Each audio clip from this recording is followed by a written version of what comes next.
Okay. Yeah. Hey, John. Yeah. Do my job. Are we recording? I did my job. You did your job. Right now we are recording. Okay. But one of us didn't do our job because neither one of us has whiskey in front of us. Well, we have a bottle of whiskey in front of us. There's a bottle of whiskey, but it's still all in them. Should I? Yeah, can you do that, please? Oh, Jesus Christ. I don't know. How am I supposed to open this? You didn't check? I didn't. You didn't check before. It looks like it has a plastic thing on it. I hate these things. Is there like a... I can see a line of demarcation in but can you... Oh, here it is. Yeah. Usually that happens. I'm drinking we are drinking an unfamiliar whiskey. You bought the whiskey today. Today was Rudy's movie choice, my whiskey choice. Yes. My being... Do you want to say what you got yet? Or? Yeah, what did I get? I got Speyburn. Speyburn. And I grabbed this out of, you know this a lot about me, like when I'm impatient when it comes to a lot of stuff, like most things, but especially when I'm in a situation where I'm kind of annoyed, and I'm not going to go into the details of it, but I was kind of annoyed at the store today. You just like go into panic mode and I was just like, fuck it, look at this. But beyond that, it was also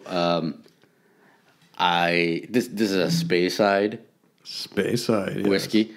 And I don't think we drink a lot of Speyside. No, we don't. So I thought that it might be a good idea to have something that we don't typically drink very often because... Yes. For whatever reason, maybe it's just because... I'm not sure I've had this. And I'm just going to pour a little because we have to make a decision whether we want this on the rocks or... Yeah. This is not a... Based on the price point, it's not a very high-end whiskey. There's no... Well, what was around $40? About $30 to $40, I think. If I remember correctly. Yeah, and was it behind a locked case? It was or was not. It It was at Bevmo, and it was not locked up. It was in their just grab bottle section. It was in the plebe section. Plebe section. it said whiskey, and then it said plebes underneath it. The section where you don't want the people that work there to see you. Yeah. You're like you go up there and you're happy that the girl to register isn't a cute girl because you don't want her to judge your alcohol choice. Exactly, because it's like if there's Note to Bevmo. When you have a really hot girl work at the register, I will spend an extra $50 on whiskey. Hey, let's see if she knows this one. Yeah.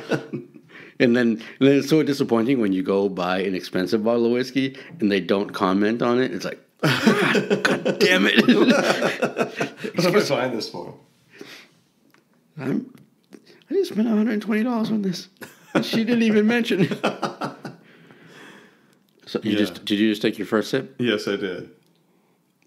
Okay, this has a distinct smell to it. Like Yeah.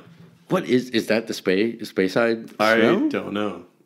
I couldn't say. I don't know if there's a distinct Speyside flavor. I know I've had them before, but I don't know if there's a characteristic from there, like Isla is the peaty ones usually. So I don't know. There's definitely something different about this compared to. And it could just be the like Highlands that we've been drinking. Yeah, this like the bottle or the box said it was aged in American oak casks, so that might have something to do with that. Oh, by the way, this is the Whiskey Cage. Whiskey Cage. The Whiskey Cage. Oh, no, not the beast! Not the beast!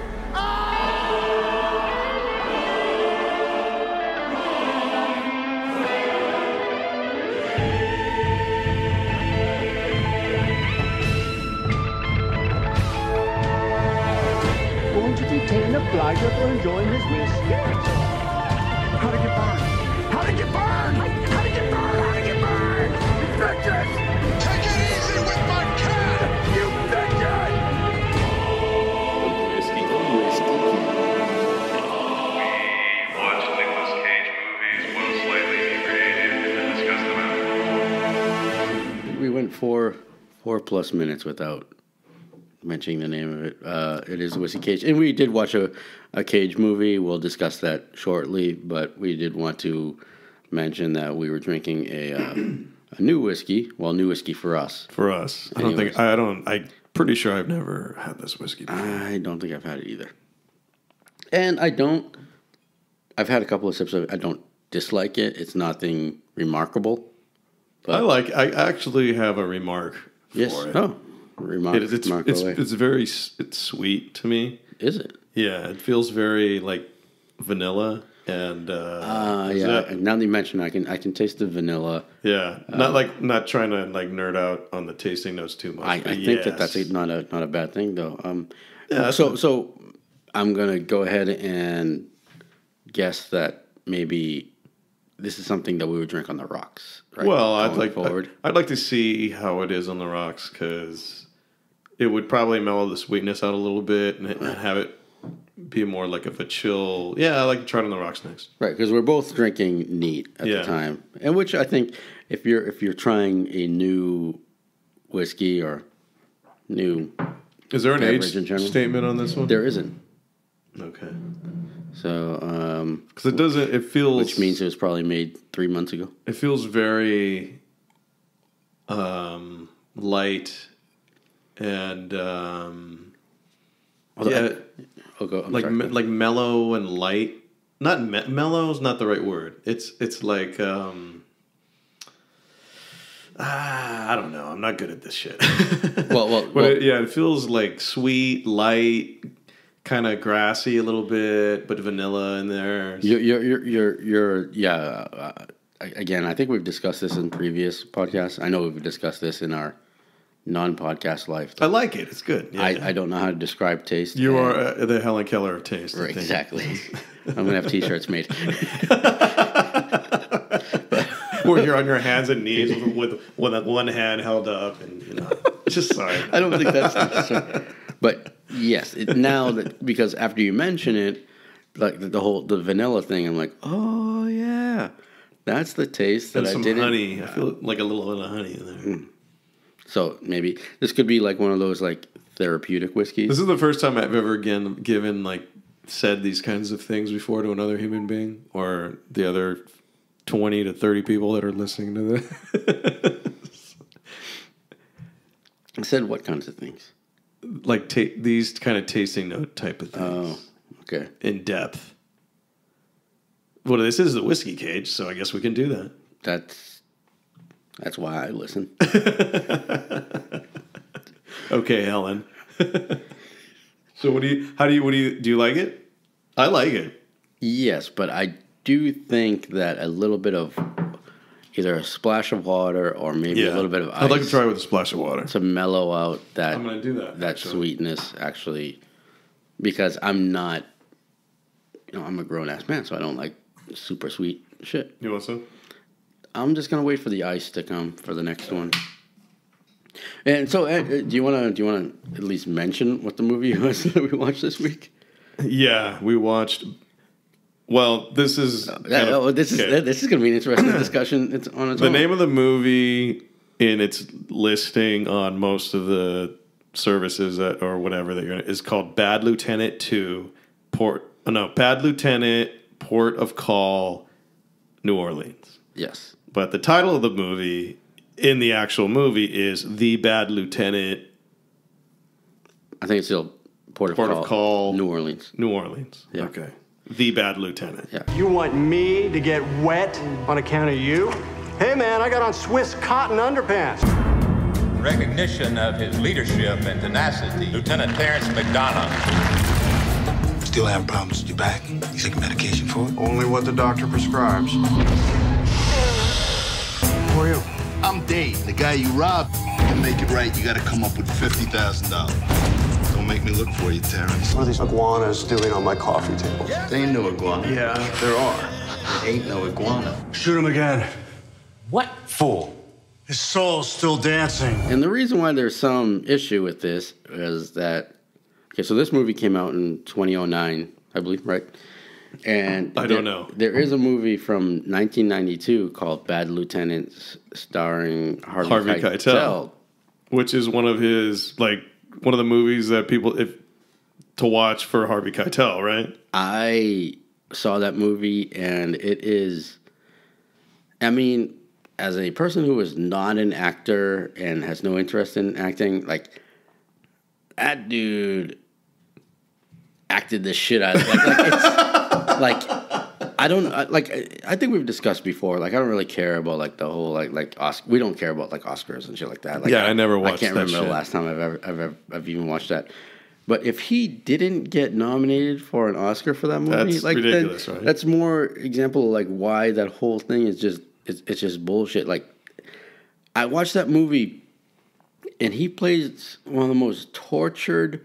and I'm talking about the original. Well, Bad Lieutenant, which we'll go into it later, but it apparently has no connection to this movie. Okay. But I had questions about that. But Harvey Keitel's character is... It's one of those movies... It's not a fun movie to watch, and it's been well over 20 years since I've seen it, so I can't remember the details of it, but I did see Harvey Keitel's dick. I know that. It's... How was it? Unremarkable. Like the scotch. His dick was like the scotch. He has a space side cock. Don't say that. No, you know, Jesus Christ. Could you imagine, like, just... He's got a space side cock. I mean, could you imagine, like, just putting your dick out for the world to see? That's... You gotta have some balls. You gotta have some balls to show your dick. but besides that, though, like, I mean, the performance that Harvey Keitel had, and we're gonna talk about Cage, obviously, in a different movie, but it was, I recommend for anyone who has not seen it, including you, Rudy, check out.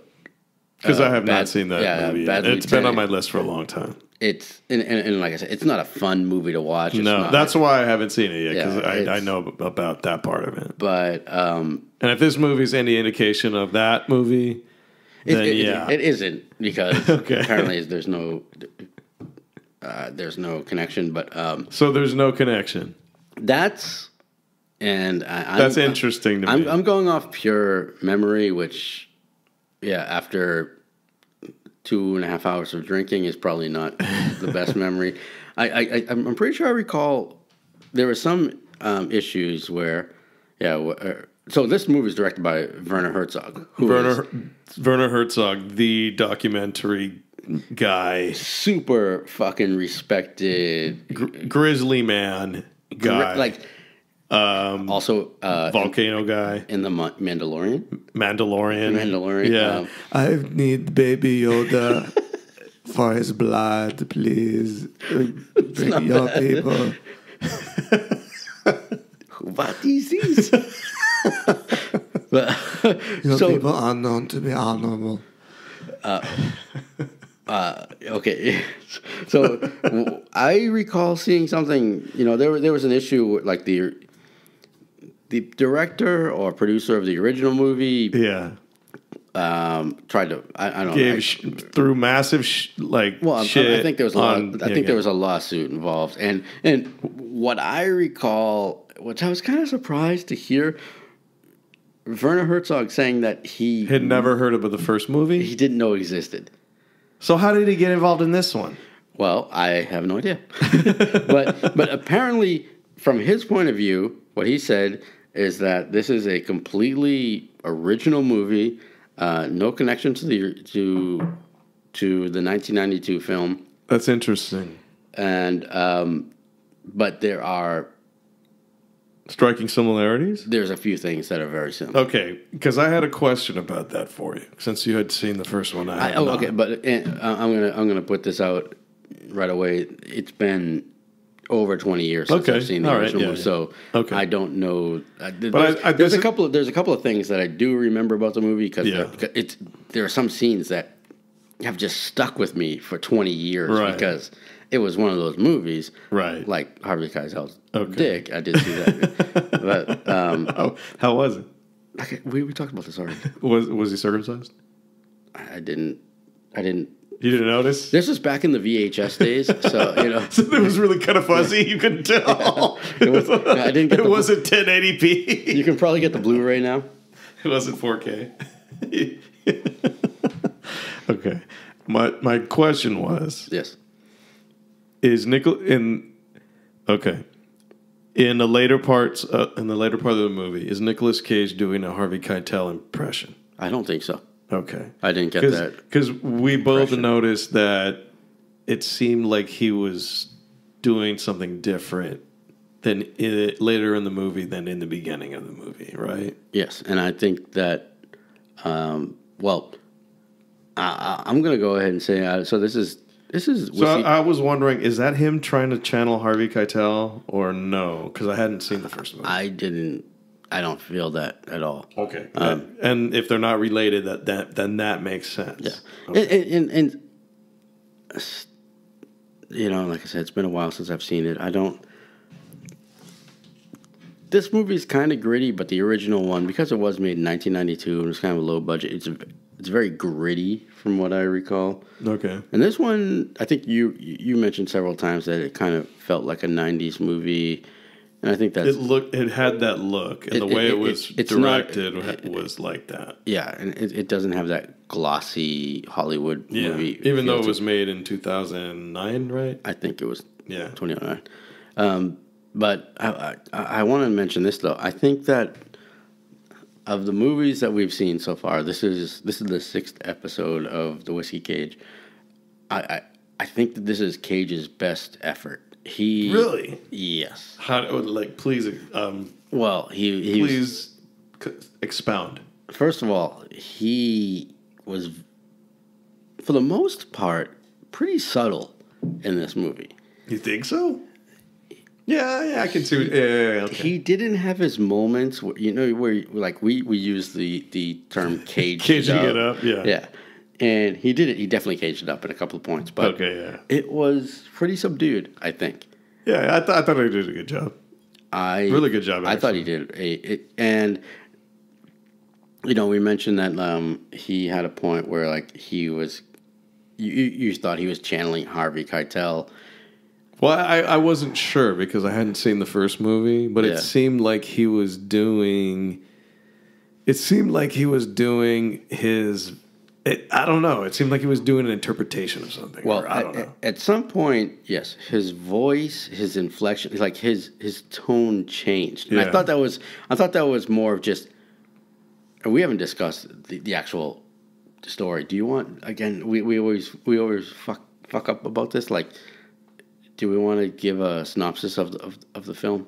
I think we should. Yeah. Okay. Because we always do that. So Nicolas Cage is a police. He's not a lieutenant yet, but he's a good cop. He's a really good cop, but he has his issues, and he does a good. They have a bust on something or something, and he's commended, and he gets promoted to lieutenant. Hence the title of the movie, Bad Lieutenant. So some other crazy thing, and this happens in Louisiana, by the way.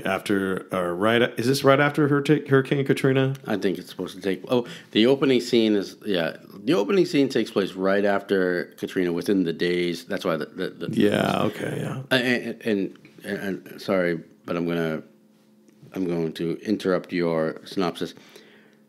What happens at the very beginning is he fucks up his back, which then the doctor prescribes Vicodin, and I felt that this was kind of a like it was very whoever wrote this or what was a prophet. Yeah, because it's pretty much the whole opioid. The opioids are attacking. The opioid crisis was kind of the opioids. It's kind of it prophesied the opioid crisis, basically. Because we kind of jump through, like we see, and I know I'm stepping on your synopsis here, but that's fine. The doctor prescribes, because Nic Cage fucks up his back when he jumps in to save somebody, a prisoner, and then and we have planes flying over, helicopters. Do you hear that? Yeah, I do. Okay. So he fucks up his back, and so the doctor prescribes Vicodin for him. And then we jump like 6 months later, and he's like snorting coke in his car. Yeah, he's eating that shit like candy, and he's snorting coke and heroin. He's doing heroin at some points, or no? Well, he mentions that he accidentally did heroin. Like he thought he. I think that's kind of another Pulp Fiction thing. Right? He thought he was doing coke, but he actually. And he ends up doing all kinds of shit. He does everything that he can inject into his body, or snort, or smoke. Yeah. So basically, as we were talking about before. Basically, this guy gets promoted, and he's just a cop trying to do his thing. And the more he tries to do his thing, and the more he gets promoted, the more bullshit he has to do to try to like get justice. And so now he's a lieutenant, and there's a fucking massacre at this place in Louisiana after Hurricane Katrina. This family of African immigrants is massacred by some local drug dealers or who knows. But and 2 kids are killed. Excuse me. Hello there, Spayburn. 2 kids are killed in this thing, so everybody's going nuts. The media's going crazy. The cops are going crazy, and Nic Cage is like basically the head guy trying to find out what's going on here. And this is where his delicate dance of between like good and evil and order and chaos is the knife edge dance he does. Like you can see in the beginning of the movie, starts to turn towards like the whole bad shit because he really does. It seems like he's invested in trying to find out who did this shit, but he goes through a whole path of just destruction and self-destruction, other people destruction, and just like insanity to accomplish that goal. Well, that's and just to get this out of the way, I thought this is a great movie. This is a like not in an ironic kind of way, not in just Cage is ridiculous. This is a fucking really good movie. I thought it was awesome, dude. And one of the aspects of it that I really liked is you don't know. I mean, even after we just watched that movie, I don't know. Okay, I know Nic Cage's or his character's motivation. Like sometimes it looks like all he cares about is getting drugs. Yeah, and he clearly does some things just for that. He has a scam he runs on people that are coming out of clubs to get their drugs. Then at other times, for personal use, it looks like he's actually interested in solving the crime, and then other times it looks like he does not give a shit about the crime, and he's just trying to pay off his bookie. Because I think you're right, and that's. He like shifts between survival mode and then and that's kind of his downward spiral, I think. Yeah, it's not a simple movie. It's not just it's not just a guy layered. Getting like it could have been like a pretty simple thing where like a cop gets addicted to drugs and he starts stealing in order to like feed his habit. Yeah, it is not that movie. It is. There's much more going on. Because he's already in deep shit at the start of the movie. Because his girlfriend is a fucking call girl, a high priced call girl. Well, his girlfriend, by the way, Eva Mendes. No, Eva Mendez. Let me correct you on that one. Eva Mendez. Meanders. Eva Meanders. Yeah.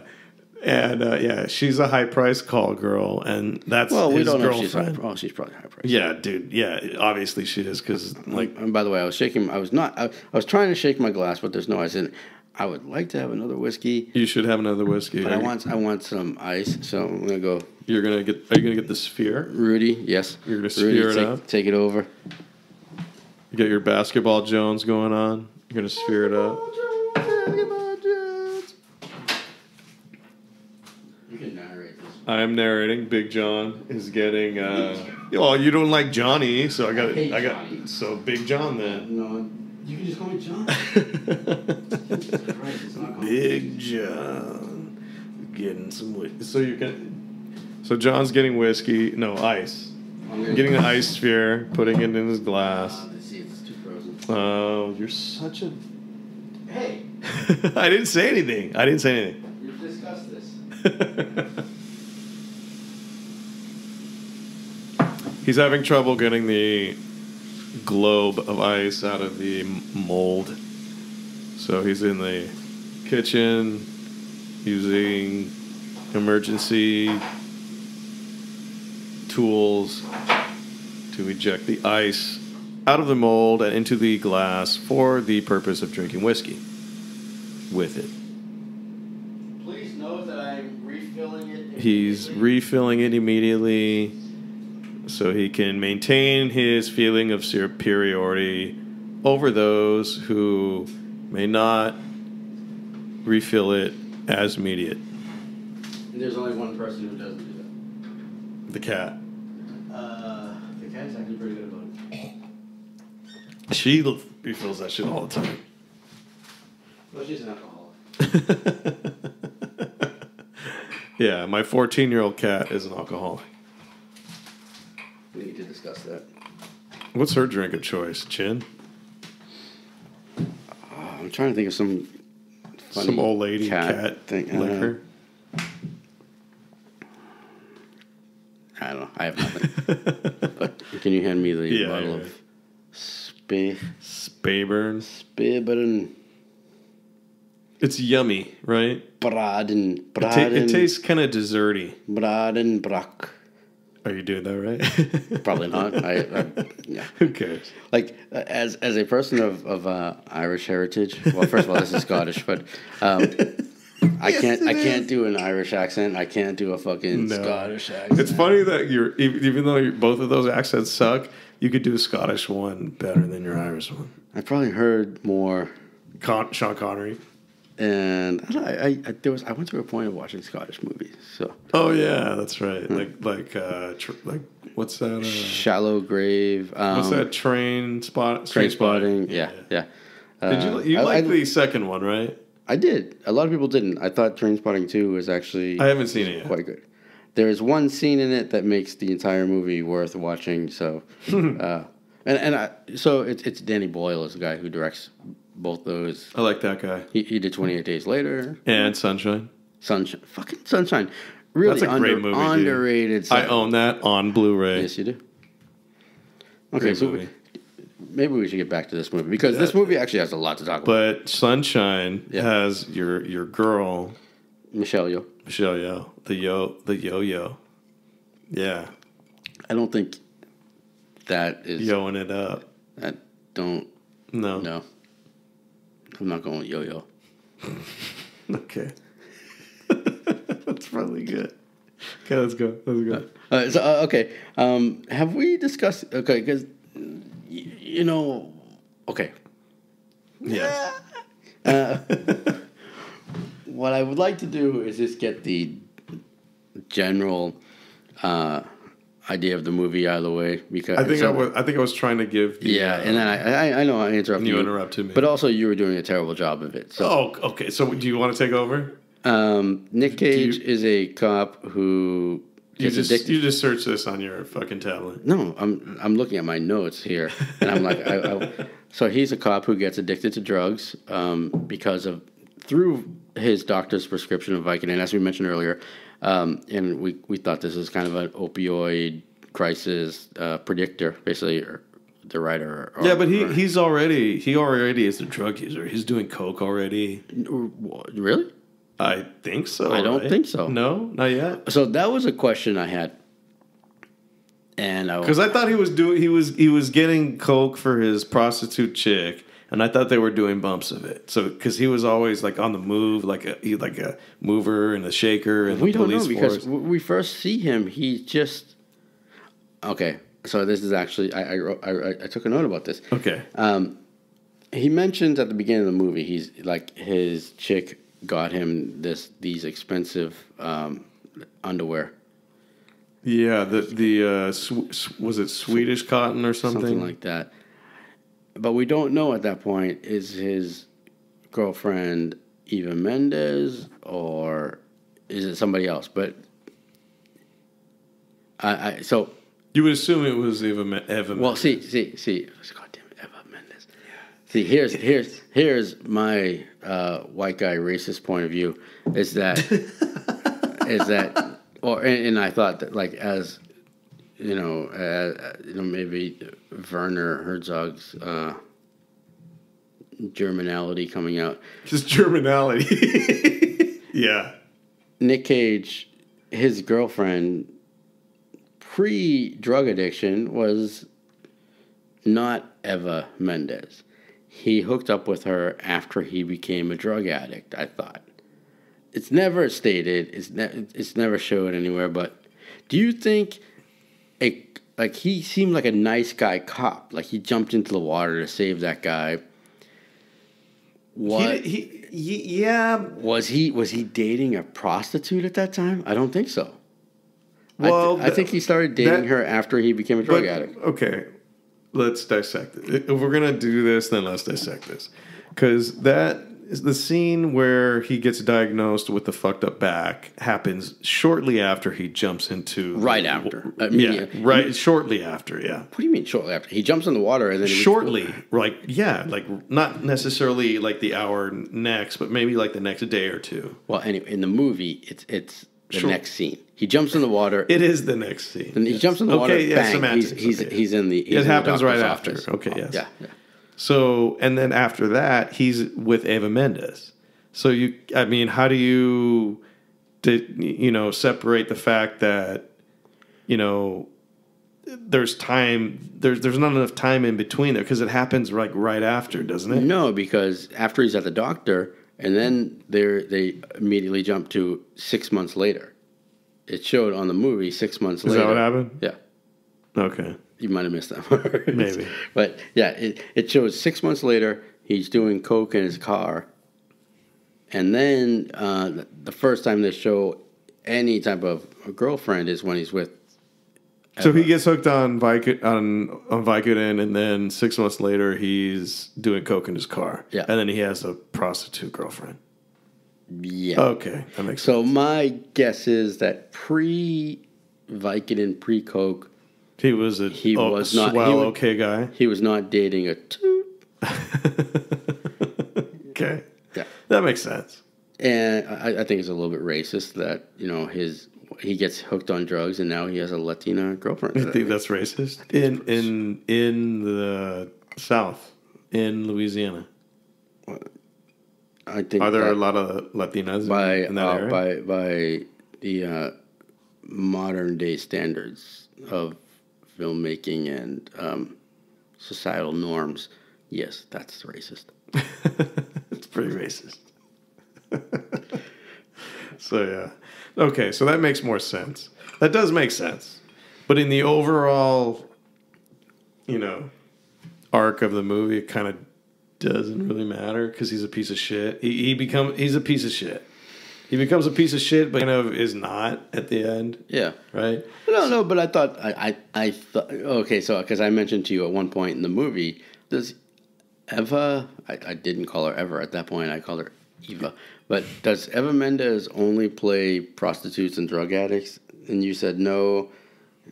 She was in a movie with Selma Hayek, and but she wasn't. I was wrong. Yeah. She wasn't in that movie. Yeah. I wish she was in that movie with Selma Hayek and Cruz. I like. Well, okay. I'll take Penelope Cruz over Eva Mendes. You will? Well, because you like lighter skinned women because you're a fucking white supremacist. No. Wow. Jesus Christ.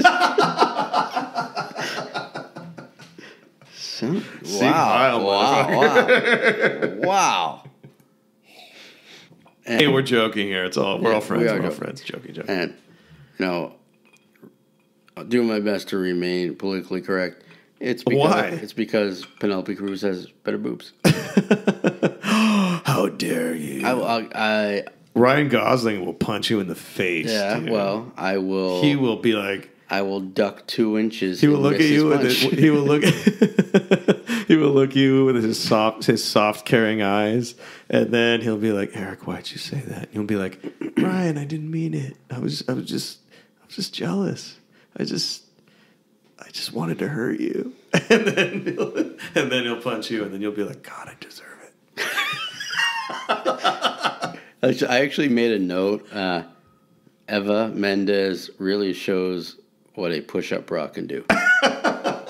Because Gosling is going to fucking choke you out. She has what a good friend of mine that you know, I'm not going to mention his name, but mutual, well, not mutual friend because he's my friend that you've met.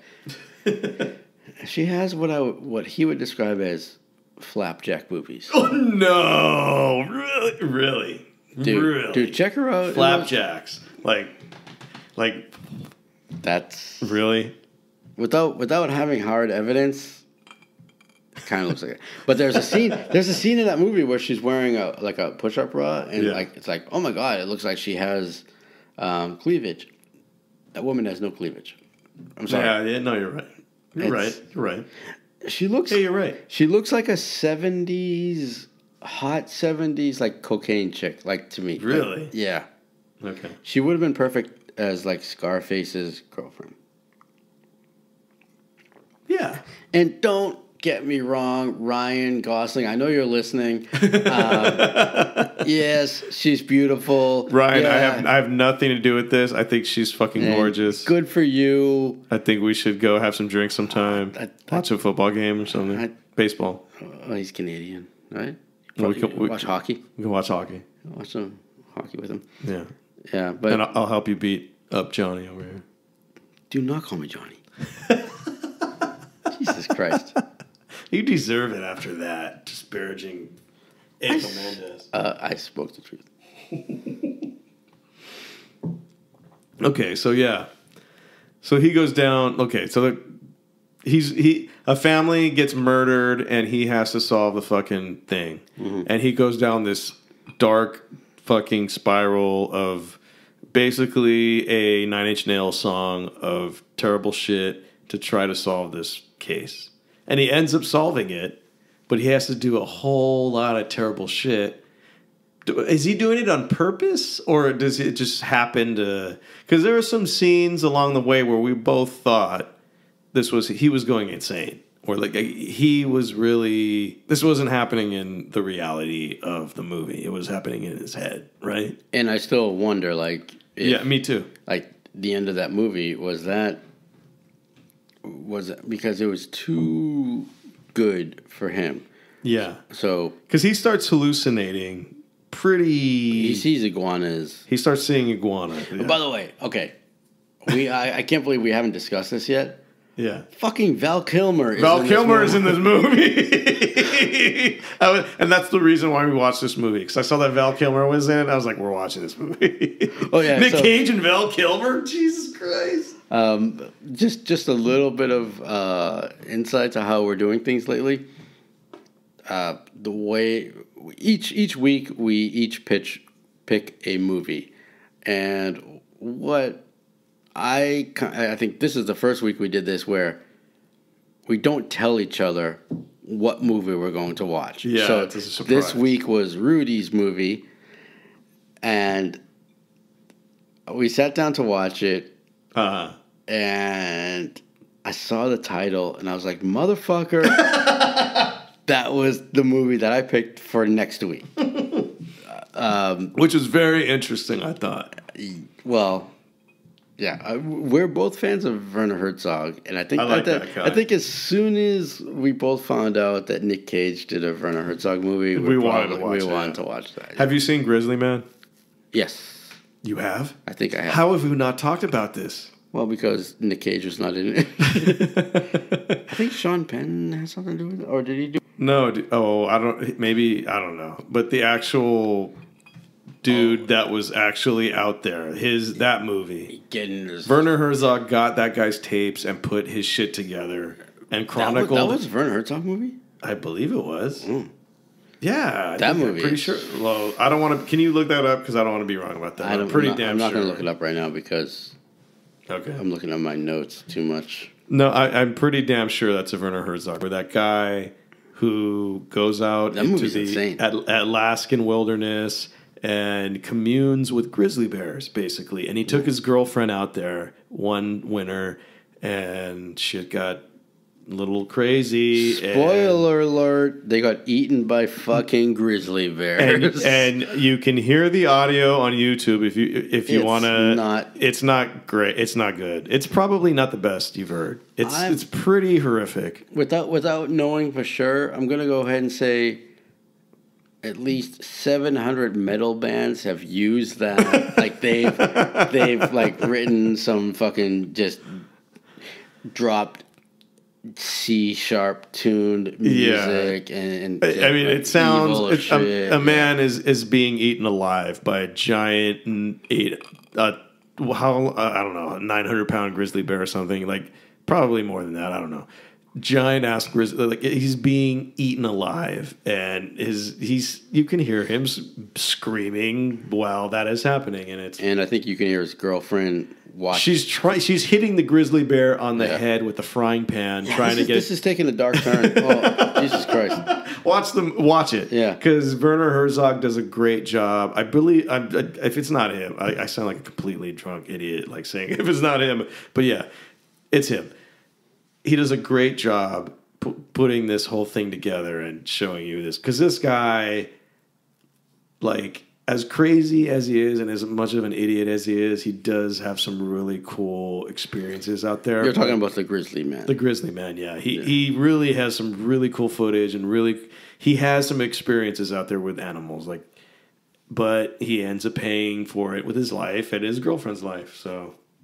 movie. And that's why I was really interested in this movie, hearing that he directed a fiction movie, because he's usually a documentary filmmaker. I have mostly known Werner Herzog from I think I saw his Cave movie, like it's not Cave. Cave of One, yeah, or was that a James Cameron thing? I think that the one that I saw, I think it was a Werner Herzog movie. Was that the cave that had the first known I think it happened in paintings France, like 5,000 years ago or something like that. I think it's a long time. It was 57 years ago. I'm totally using the Rudy technique. Yes, you are. Isn't that annoying? Isn't that so fucking annoying? It is. Yeah. That's why I love it. So, I mean, should we talk about the plot at all, or... I think... Because we usually do. I think you're going to talk about the plot while I go take a piss. Yeah. So this family gets murdered, and it's really bad. It's like a husband and his wife, their two children, a boy and a girl, and the mom. And the police stumble upon this and like, what the hell? And it's really bad. And Nic Cage, it looks like he's taking his heart. It really does. And he wants to find these perpetrators. And his boss is like, I know you can do it. And he's like, yeah, I'll do it. Blah, blah. So he's doing his job, but he has to manage his fucking drug habit, his prostitute girlfriend, his bookie that he owes money to, and then the mob gets involved at some point. And he actually pulls off some really... it seems like it might be luck, but at some points it's like, is he trying to pull this off on purpose? Like some genius shit, to corner some other people as other things are happening. And it sometimes it seems like pure luck what happens to him. As I was saying, towards the end of the movie, it seems like some good fortune befalls him. That seems like very good luck, but... like unreasonably good luck. Like, well, right. Number one being the football game. Yeah, That's okay, ridiculous. So he has a meeting with doesn't he? He has a meeting with Exhibit, right? Mm-hmm. Who is the main suspect in these murders, and they're trying to pin him and all the other cops because he's still on the team good cop mostly, even though he has a prostitute girlfriend and he has a coke habit. And the FBI is after him. Are they? They're not. Are they after him at this point? I don't think they're after him at this point. What point are you going to? This is earlier when. They're trying to get Exhibit. Okay. Before he hooked up with it. You're right. It's right around the same. Yeah, that's okay. Yeah, so they're staking out. Look, so Exhibit is the main gangster dude that they think authorized the murder of this family for whatever, because the dad owed money and didn't pay up or whatever. I don't know. Who knows? That's basically what happened. That's that shit. Yeah. And then, so they're hitting up Exhibit's boys to try to like make him talk to get, information on him, but they can't make him talk. So Nic Cage sets up this whole thing to just talk to him or something. But that's okay. So that's a point. I was confused, but because so the lawyer finds out that the police are like trying to corner his dude. So he brings him into the police station and says, "Hey, this is my dude. You can't. All of his guys are represented now. You can't talk to these dudes anymore." Is this before or after we meet the lawyer's secretary? Which lawyer's secretary? The super hot secretary. That's later in the movie, right? Yeah, that's a little bit later. Okay. So the lawyer comes in, and Exhibit and his guys are covered by lawyers. Exhibit A.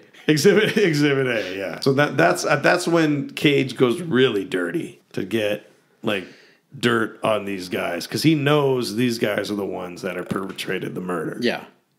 So he already, he knows that, and then his team is running surveillance, but Cage kind of already knows, and that's where he gets into a confrontation with Val Kilmer, right?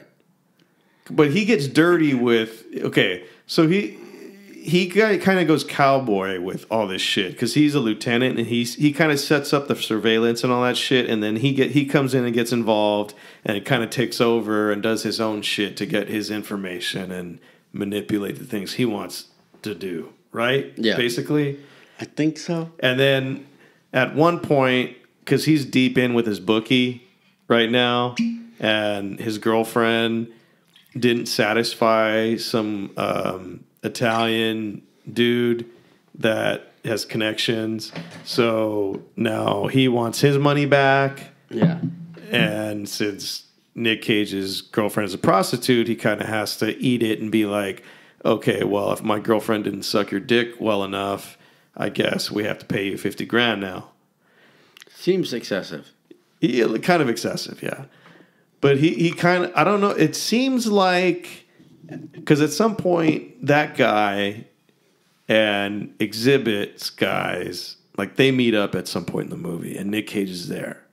And there's a shootout. Well, and I wanted to mention that Exhibit's office, it's Scarface shit. It's fucking... Oh, yeah. It's awesome and ridiculous, and yes. If I were a drug lord, yes, that would be my... And Cage is supposed to die in this part of the movie, by the way, because... Yeah, because they make it a point to show Exhibit with his shotgun under his desk, pointing it directly at Cage, because Cage is sitting across from him in a nice, comfy Well, I think chair. I think Exhibit just has that at all times. He does. He does. But they were going to smoke Cage. Okay. Because he's the one. That was going to happen, and Cage saw it, and he got up and smoked the crack pipe at that point in time. Yeah. And he made Exhibit smoke the crack pipe, and then later got his DNA on it. Left the crack pipe at the crime scene to implicate him, and So Cage was cagey smart in this movie. Like he was very cagey, because it looked like, I mean, I won't say we, but I thought this movie was heading towards something where Cage was just going to have... It was like the last 30 minutes were just going to be fucking insanity, where he was just going to... He just melts down and just goes insane. And everybody dies and all that shit. But that's what it looked like. Because that's kind of what happened in Bad Lieutenant, the Harvey Keitel movie. Not that... Not everybody went insane, but it did not have a happy ending. Okay. And I have not seen that movie yet, which is bad on me. I plan to rectify that. Yeah, you should watch it sooner than later, and watch it on a night when I want to hate myself. Watch it on Christmas. I think it's a good Christmas movie. I will say there is a thing that happens a couple of times in this movie. Cage grabs people that are coming out of a club knowing that they'll have drugs on them, and he kind of just shakes them down. Yeah, he runs his shakedown scam so he can have his fucking nightcap. Yeah, and like in one of the cases, anyways, he gets like a hand job out of a chick from a chick, and in the Bad Lieutenant, the 1992 version, there's a scene where Harvey Keitel just pulls over two girls and just looks at them and stands outside their car and just masturbates. And wow! So it's a much. That seems more depraved to me. That's more. It really is. Like that whole movie is just. It's fucking darker. And more raw. It's a much darker movie. It's more Taxi Driver. That's like that. Yeah, and it takes place, I think, in New York. Right? Yeah. That seems way crazier. That movie is. Yeah, that was because I think we've discussed in the past. In the 90s, I was really into watching like whatever, like douchebag movies. Yeah, kind of douchebag or whatever the LA Weekly told me to watch, and so and I would watch these movies. Although 1992, I wasn't even in LA in 1992. It was probably, I don't know. Yeah, but I was catching up on douchebag. Talked about that was when indie movies were becoming like, coming up and becoming their own thing. Hey, dude, I'm gonna stop this for a second. I do not remember that joke. What is that joke? I don't. That's why I was asking. Jesus fucking Christ. But it's very funny, and it made me laugh. So we'll figure it out later. That's what I was asking you before you started recording. I thought you were asking. It's like, hey, yeah, do you know this? And then you tell me. You hadn't been recording yet, so I thought maybe you would know. Anyway. So we just took a brief break to reload. Reloaded. Yeah. I don't remember where we left off. We were talking about Nicolas Cage and his struggle throughout the movie. Mm-hmm. Because, I wanted to ask you a question. Mm-hmm. Because Val Kilmer is in this movie, and I'm a big fan of Val Kilmer. I mean, that's an understatement. That is an understatement. Yeah. Okay. It seemed to me that at different points in the movie, both Val Kilmer and Nicolas Cage start either talking or acting in different ways. Did you notice that? Well, Nic Cage definitely goes through a transformation. Okay. There's a point where he's almost incomprehensible. Like he's slurring his words. He can barely speak. Because I asked you me right now. Because I asked you at one point, since I hadn't seen the first Bad Lieutenant movie, I asked you if he because I didn't know if these movies were connected or not. I thought they may have been, and I asked you if he was doing a Harvey Keitel impression. I didn't think so. I don't think he was, and that's fine. But the way he was acting at that point in the movie was different enough to warrant me to ask you that question. I think he was just trying to show the effects that he was. So that's what that was about. A full on like fucking just insane drug addict. Yeah. Okay, that makes sense. And then like Val Kilmer, he's like early in the movie, I thought he was doing a great job, and then I wasn't sure if he was trying to channel Gary Busey at some point. See, I didn't see that at all. Okay, maybe it was just wishful thinking on my part. I don't even know. When you say Gary Busey, the only thing I'm thinking of is like. You suck at me too. Like I don't know where else. What else would you mean? Just the way he's like like you saw Silver Bullet.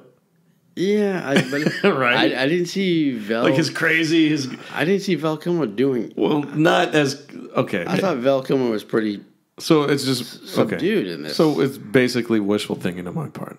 That's what you're saying. Maybe, and I don't know why you need wishful thinking, because all you need... Because Val Kilmer and Gary Busey. Well, come on, that would be a great movie. Come on, Val Kilmer doing a great acting job. That's awesome. I mean, that's enough to... In 2000 and what year was this movie? 2009?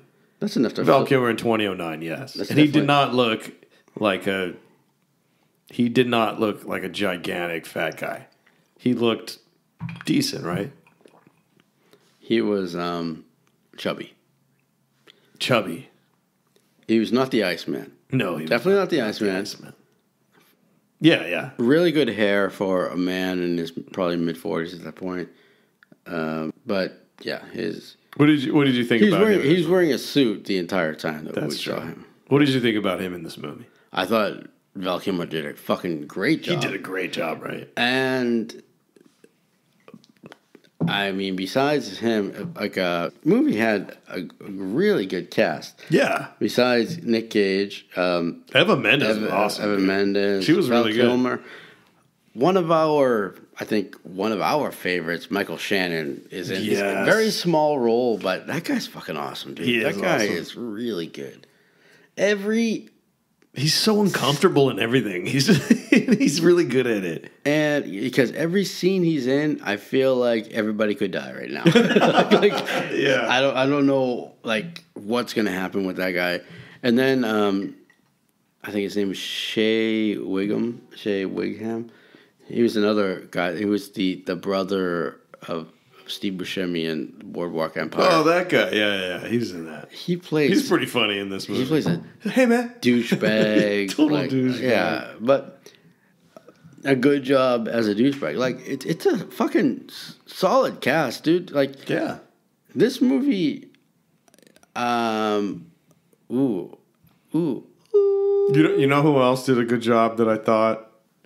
And Exhibit?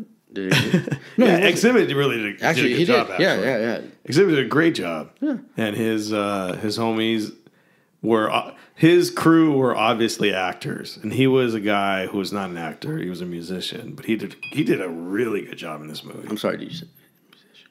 Okay, okay, go ahead. Well, in the general term, we're speaking in generalities. Yeah, you touched on a little bit of a sensitive note there, right? But as you know, Catholic sisters know, as far as we're speaking in generalities. Anyway, we've all seen German porn. Yeah, yeah, sister. So. Yeah, Exhibit does a great job. And then some of the local thug dudes did a pretty good job in this movie. Like better than their SVU counterparts. That are in the because his crew, Exhibit's crew does a pretty decent job. And there's a kid in this movie. I know you don't like kids, but he does a pretty good job of being a scared kid too. Yes. Yeah. And then I'm going to say yes to both. I don't like kids, and yes, this kid does. But also, he looks like a 6 foot tall 10-year-old. He does. Yes, he does. He looks like he's going to play in the NBA later after he graduates. That's racist. Is it? I think it's pretty racist. But that's what happens, isn't it? What happens if you're tall and you can play basketball? You play in the NBA and get millions of dollars. It's funny you didn't mention race at all. But why would I need to? We all know what I'm talking about, right? Why is that an issue? I mean, I'm not going to be fucking 6'9" and dunk a basketball. Could you imagine being 6'9" and not being able to dunk a basketball? I would just go walk into the ocean at that point and not come back because that would be the saddest thing ever. Yeah, you would. You have no purpose on this earth. Exactly. Yeah, I'm not going to be like fucking mall cop or something. That would be a waste of. As my uncle who coached football used to say, that would be you would be big for nothing. Big for nothing. Yeah, at that point. Would you say Andrew Bynum was big for nothing? Well, that kid had potential. He wasted his potential. He wasted his size. He did. Because that dude, what was he, 6'7" or something? At least, yeah. He was tall, athletic. Was he athletic though? Yeah, he was. He just didn't like to work, and he liked cars a lot, and he liked to spend a lot of money. And he was teammates with Kobe. Yeah, and Kobe was like, dude, it'd be really fucking good if you weren't such a fucking bitch and you like to work. And he was like, oh, I don't like you call me a man. Yeah, I don't like to win. Yeah, he was a bitch. That's why I got traded. And to Philly and did nothing. By the way, Exactly. I think Dwight Howard just signed a 1-year contract with Philly today. Yeah. Wow. So the Lakers will not beat him because they did not have Dwight Howard. Well, actually, they just signed 3 dudes that are they're probably gonna like with that. Yeah, Dwight. Well, I like Dwight in his second stint. His first stint with LA, he was, and he even admits he was a bitch. But his second stint, he learned the error of his ways and came back appreciative and represented very well. He was a solid contributor. Very solid contributor. Yeah, very solid. Huh. Okay. Yeah. So. And then, so the Nic Cage movie we were talking about. Any other notes that you have? I have a shit ton of notes. Let's discuss. Okay, let me see. Okay. I have a 2-word note with an exclamation point. We need to talk about that one. Swamp wife. Swamp wife. Nic Cage's dad has a wife. Oh my god! And so he goes to his dad's plantation house that's like hillbilly haven now. It looks like it. Yeah, at some point, like 300 years ago, this was a plantation. What's the word I'm looking for?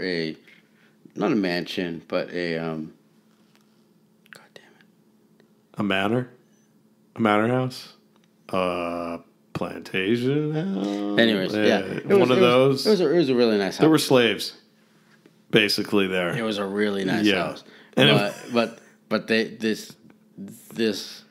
this family let this fucking place run down. Yeah. And then we were watching, and the wife. So I assume it's definitely not. It's his dad's wife. That's not Cage's biological mother. And she was standing out on the porch, and Rudy just like. She looks swampy. She has swamp hair. She has swamp hair. She just looks so swamped out, yeah. And I cannot. She looks so. She did a great job because she looked so miserable. She just looked like she just wanted to fucking just drink that beer and forget how miserable she was. Because she drank beer. She was a drunk. Yeah, she was a beer drunk. She only only drank beer. That's it. She only dank beer. She only bank deer. Yes. That's a specific kind of drunk, right? If you're only getting drunk off beer. You want the beer, but like the 24-hour, like you're kind of drunk, but you're not gonna pass out, like kind of thing going on. So just like fuzzing the reality. Yeah. Yeah. Whereas you and I know, like sometimes when you go whiskey drunk, you're like, hey, this is gonna be awesome for about 3 hours. Yeah, let's party while we can remember it. and then it's like the Rick Sanchez from fucking Rick and Morty kind of drunk. Let's party. So he actually takes it to the extreme with like alien cocaine and shit, like crystals. He's an insane man, but that's one of the greatest shows. It's fucking hilarious, yeah. Okay, so I know what you're saying. You asked me, what are the notes? What other notes I took? So, what other notes did you take? New Orleans looks like a trash city. I've been to New Orleans. You've been there.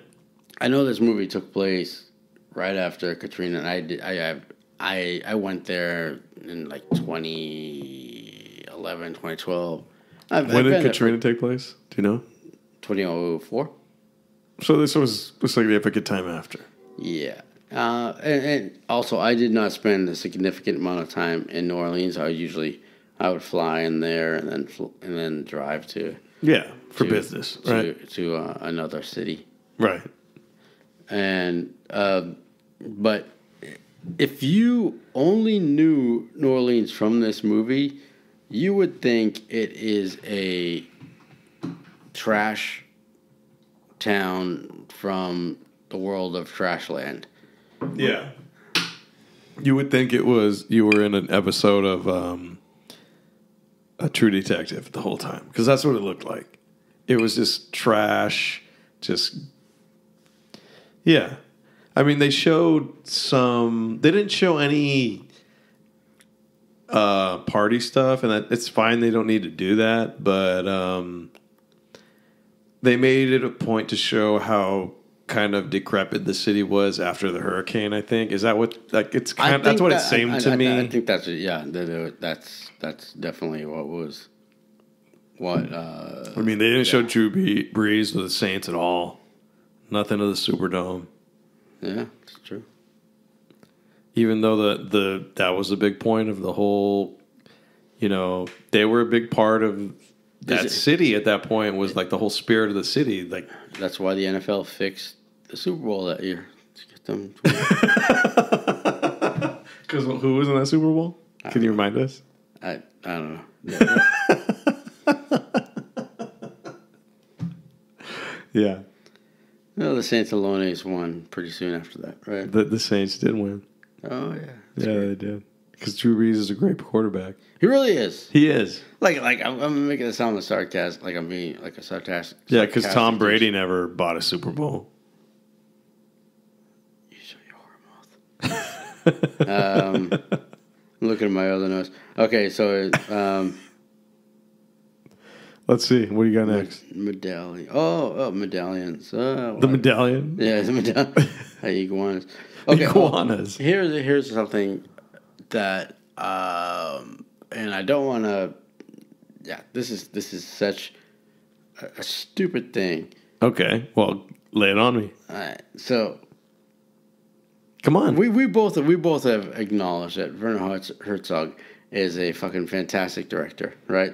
Of movies in the you documentary. Are you saying this is the first movie of his that I've seen that is a fiction movie? Oh, I think he's done others, but maybe he has. But this, personally, for me, this is the first fiction movie I've seen. There was one, and I know I get dragged down on the details like no other. So you've seen another movie of his that's not a documentary? No. In this movie, you and I are both people who follow football a little bit.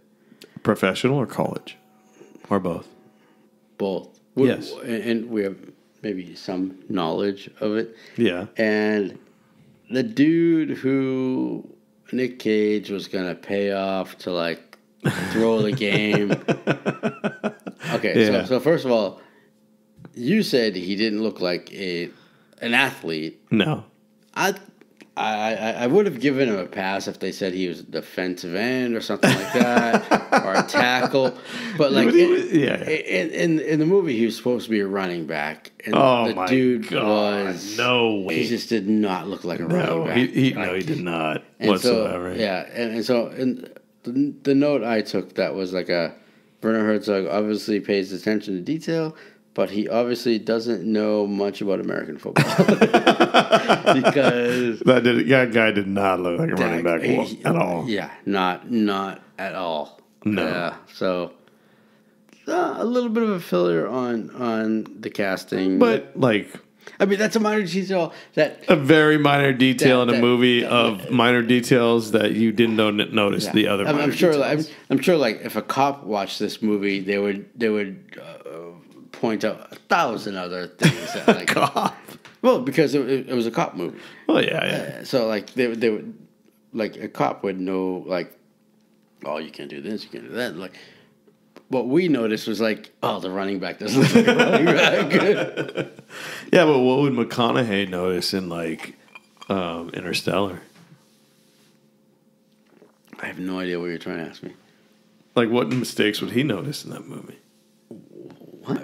McConaughey? Yeah. I don't know. I'm just saying, like... What would McConaughey notice in his own movie? Well, it's not his movie. It was Christopher Nolan's movie.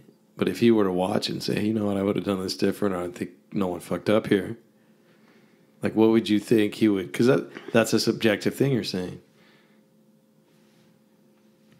I don't know. Okay. I have no idea what you're even, like, where you're going with this.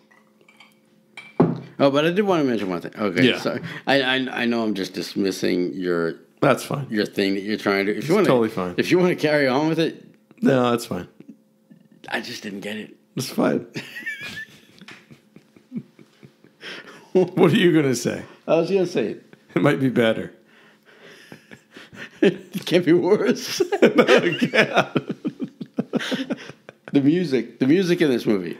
Yeah, it was interesting to me. I liked it. You liked it? Because I think if you've ever watched a movie that is set in New Orleans, it just they just have to just bukkake you with jazz, and it's just like with street jazz and this movie doesn't do that. It doesn't. It's actually pretty, it's not jazzy at all. It's varied. It goes from from not jazz to some anti-jazz to like not quite classical, but there's no like thematic stuff going on. But it's the music's very. It's very subtle. It's very subtle.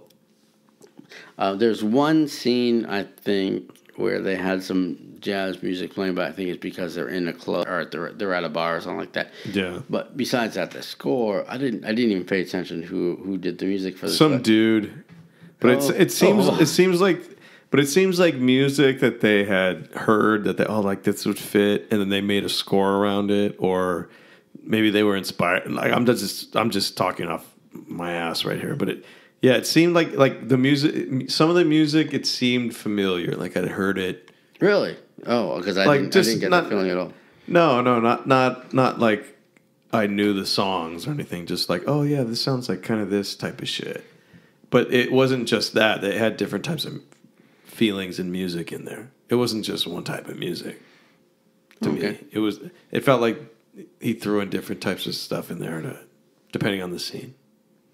Like I said, what just struck me most was the fact that they didn't go full jazz, because every fucking movie that takes place in New Orleans, like we have to like. Not that I dislike jazz. It's just like, hey, guess what? We have to hit us over the head. Yeah. Hey, it's New Orleans, and we're listening to jazz. Yeah, motherfucker. That's right. So did you like this movie? Yes. Did you like it as much as the original? I don't. First of all, I don't even compare them to each other. They're different? They're so not. Really different? It's not a remake. I don't think it's a sequel. It's a different take. I don't know how this happened that two movies with very similar titles and very, very similar stories were not related, but I don't know. Somebody stole something from... It sounds strange to me when Werner Herzog says he'd never heard of the first movie. Like, that is strange, because how did he even get involved? Which is the first movie is kind of like people. That was like Harvey Keitel's kind of like, people know him from that movie, right? Like, well, Harvey Keitel had been Harvey Keitel. Yeah, I know, but that was one of the movies that like, oh, dude, you got to see that movie. Like, fucking Bad Lieutenant, right? Because that was where he. I would say. Like, what other movie? Fans of like 90s indie movies were like, yeah, they geeked out about that movie. Yeah. Okay. Yeah. And if you're gonna ask me what other movies would people know Harvey Keitel from, he did some like early Scorsese. I think he was in Mean Streets and.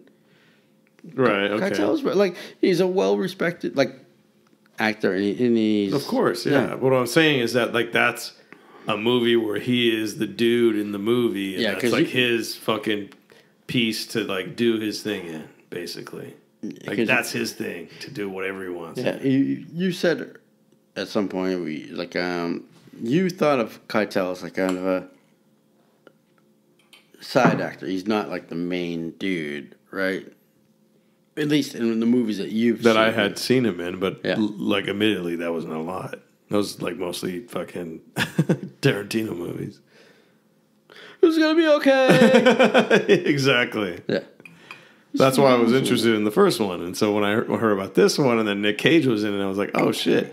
But I didn't know anything about this movie until we started watching it. That's why I had these questions about, okay, does this have anything to do with the first movie? Is Cage doing a Harvey Keitel impression? Because that was one of the criticisms of before. Oh, really? Well, from what I read, like somebody was criticizing it as Cage doing a like, how is he going to act? How is he going to do Harvey Keitel? He's going to do, but that apparently the movies weren't even related, so he didn't need to do a Harvey Keitel impression.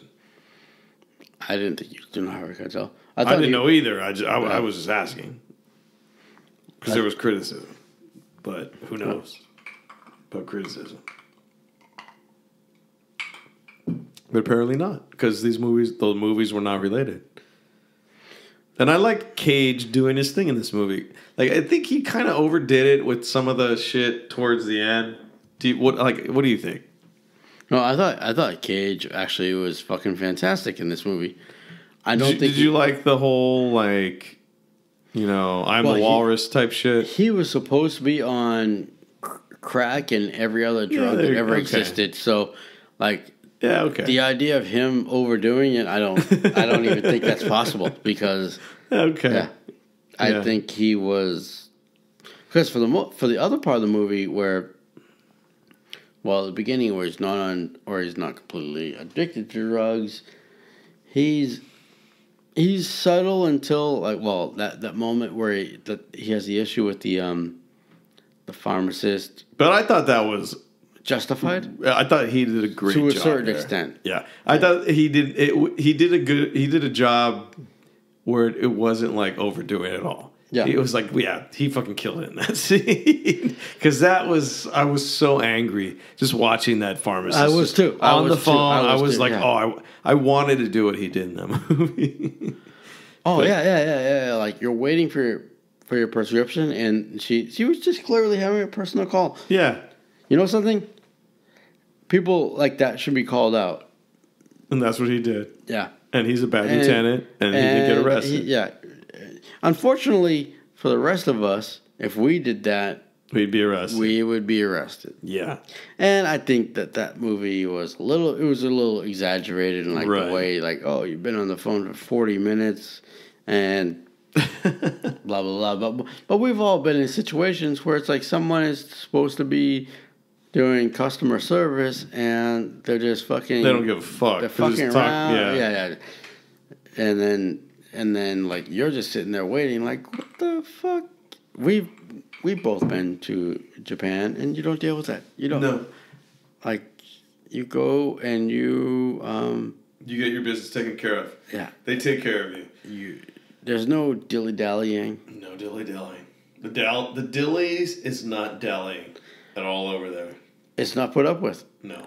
If you're dillying or dallying, I mean, and it's not like the police are gonna do anything, but you will be called out by society, and you'll get like a disapproving look by an older Japanese woman, and it'll shatter your It'll just like, oh, I need to go back to America right now. It's just not that I ever got that look because I did not dilly dally at all. It's a good thing you did not do that. But I did fall asleep on trains, and which every other Japanese fucking businessman did on a nightly fucking basis. So that's not. So you are one with them. You guys have something in common. So do you have any other notes that we can go over? Iguanas. Iguanas. Nic Cage hallucinates iguanas in this movie. Nick is. Okay, so I don't. This is kind of something that was a little bit weird. Remember that scene? And stop me if you don't want to do this shit, because like this is I'm getting down into the stupid details. Okay, the stupid details. Let's hear it. Okay, so remember he's behind the door of the old white lady. The old lady, yeah. The old white lady. And he's there shaving. He's there shaving. I'm just wondering, how long was he there? Shaving?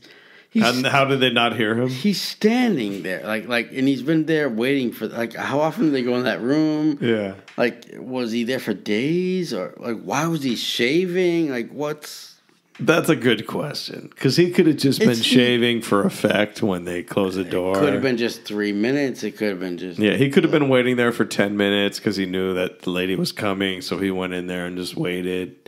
Who knows? But it was a very stylistic type of scene, and it was kind of silly in a way, but in the context of the movie, it didn't really bother me. No, it didn't bother me either. I was just curious. Like, this is... Yeah, it was silly. It was silly. I think Werner took some liberties in the scene and it was a little silly. Yeah. But did you like what he did with the movie? Did you like Werner's version of this shit? Well, first of all, I don't consider it Werner's version, because I don't think... Well, this is obviously his version of whatever he was given. Okay. Right? Did you like it? I like this movie. I liked it a lot. I think this movie is underrated, probably. Okay. In terms of... I had not heard... I didn't even know it existed. Yeah, exactly. This probably should be a more popular movie. Probably. It's a more complicated movie than what you think. I think you're totally right. Do you want to know one of the reasons why I think this movie is better than a lot of people give it credit for? Well, I think you're about to tell me. I am. Would you like me to tell you? It looks like a late 90s, early 2000s movie. Even though it was made in 2009, the way he did it, it makes it look like a 90s movie. Because Nic Cage is wearing a really baggy suit. There's a lot of baggy suits. Oh, yeah. A lot of the way the scenes are cut and the way a lot of the scenes are shot reminded me of like 90s shit. Especially of like, what was that fucking Twin Peaks? Like there were some shots in there that that were like kind of artistic 90s in that way. Did you get that vibe?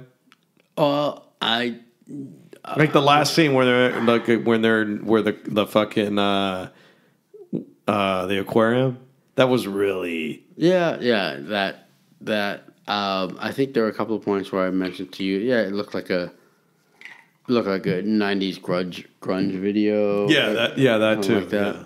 No, I agree with that. So it seemed to me like he was like, it looked like it was supposed to be in the 90s. Like it was cut and filmed that way.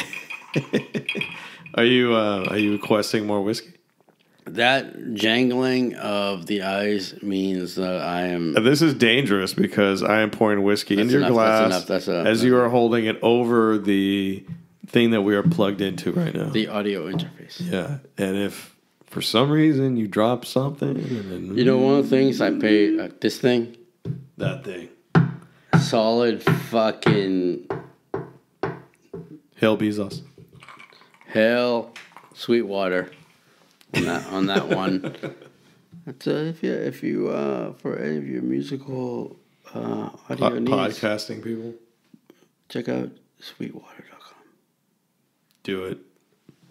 Yeah, I wish they would give me money. They're not going to give me money.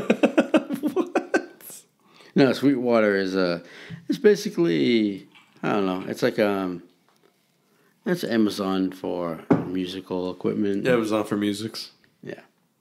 Not that you can't get musical equipment from Amazon, but Sweetwater is more geared toward the specified. Yeah. So you were angry that, not angry, but you were going to, you said this was going to be the movie that you were going to choose for next week. It was going to be my So do you have a totally different kind of movie for next week? You don't have to tell me what it is. I'm just interested in I started racking my mind for what will be my next movie. So do you want to drop any hints or? Because I've narrowed it down to 2 movies. Do you want to? I'll tell you this. Okay.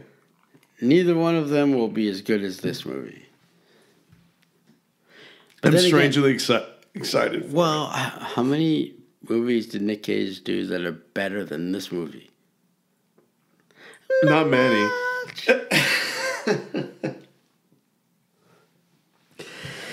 Yeah, but this is number 6. We've probably done 3 shitty Cage movies and 3 good Cage movies at this point. Let's do a countdown. Okay, so where are we? Oh, so we're at number 6. Number 1, Primal. That's a shitty movie, but it was fun to watch. Yeah. Number 2, Bangkok Dangerous, shitty movie. Fun to make fun of. Not fun to, well, more fun to make fun of than fun to watch to me, but yeah. Number 3, Pay the Ghost, which is garbage. Shit on top of shit. Number 4 was Mandy. Good movie. Great movie. Excuse me. Number 5 was The Rock. And number 6 is in Bad Lieutenant. Yeah. So actually we've seen... Okay, so people love lists. So far, of the 6 movies we've watched, what's your favorite?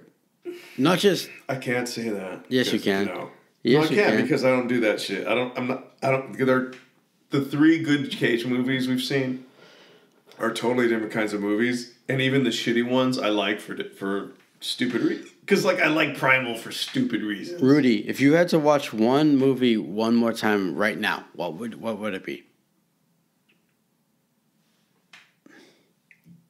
Because I know the answer to that in a heartbeat.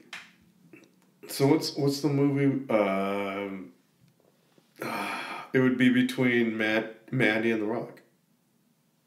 It's The Rock. It's The Rock. Right now, after all the alcohol and weed I've smoked, probably Mandy. But maybe The Rock. But either one. I would watch them both. Mm-hmm.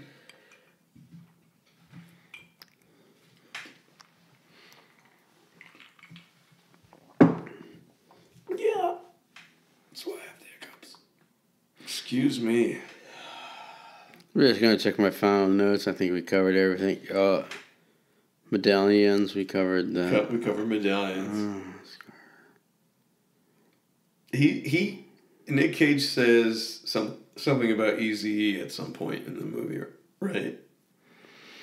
Yeah, he says I'm not easy. Yeah, I think when he's smoking crack, something like that. But he actually snorts baby powder in the movie. You mentioned that. I think that's a trivia point. That was a fun fact. Can we mention one really fucking annoying thing about this movie? Please.